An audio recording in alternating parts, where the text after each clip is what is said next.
So for our previous lesson, we learned about the alphabet of music. So in guitar, there is also called minors, which I will teach you right now.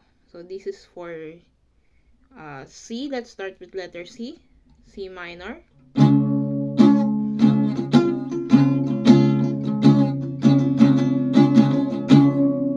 And D minor.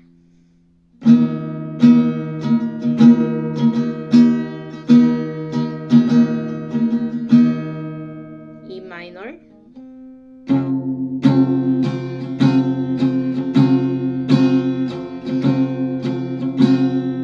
F minor.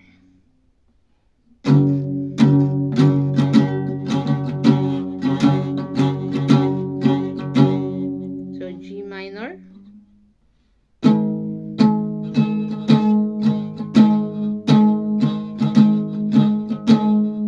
A minor.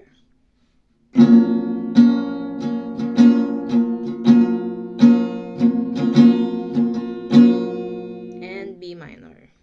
Second fret.